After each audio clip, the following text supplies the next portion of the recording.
Hi hello 3 day egg diet എടുത്തതിന് ശേഷമുള്ള result പറയാം.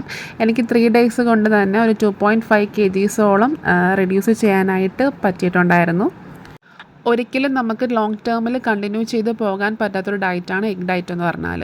ആ എഗ് ഡയറ്റിൽ നമ്മൾ കുറയ്ക്കുന്ന വെയിറ്റ് നമ്മൾ നോർമൽ ഒരു ലൈഫ് സ്റ്റൈലിലേക്ക് പോകുമ്പം തന്നെ ആ വെയിറ്റ് അതുപോലെ തന്നെ ഗെയിൻ ചെയ്യുന്നുണ്ടായിരുന്നു. Normally weight loss journey start ചെയ്യുന്ന എല്ലാവരും ഫസ്റ്റ് ഫോളോ ചെയ്ത് നോക്കുന്ന ഒരു ഡയറ്റ് ഫോമാറ്റാണ് എഗ് ഡയറ്റ് എന്ന് പറഞ്ഞാൽ. ഈ എഗ് ഡയറ്റിൽ നമ്മൾ കാർബ് വളരെയധികം കുറച്ചിട്ട് പ്രോട്ടീൻ ഇൻടേക്കാണ് ചെയ്യുന്നത്.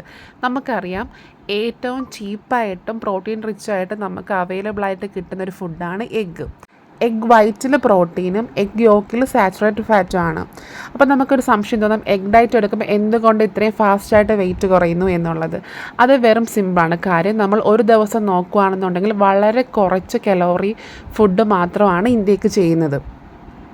ഇതുമൂലം വൈറ്റമിൻ ഡെഫിഷ്യൻസി, വായിൽ അൾസർ, അസിഡിറ്റി, കോൺസ്റ്റിപ്പേഷൻ അതുപോലുള്ള ഒരുപാട് അസുഖങ്ങൾ നമുക്ക് വരാനായിട്ട് സാധ്യതയുണ്ട്.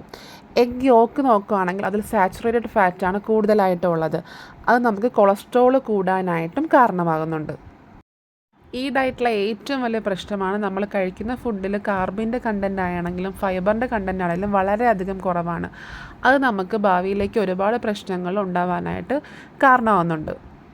ഫാസ്റ്റ് റിസൾട്ട് കിട്ടുന്നതിന് വേണ്ടി നമ്മളെ ബോഡിയെ കഷ്ടപ്പെടുത്താതെ തന്നെ ഹെൽത്തി ആക്റ്റീവ് ലൈഫ് സ്റ്റൈലിലൂടെ കൂടി തന്നെ നമുക്ക് ഓവർ വെയ്റ്റിനെ കൺട്രോൾ ചെയ്യാനായിട്ട് പറ്റും.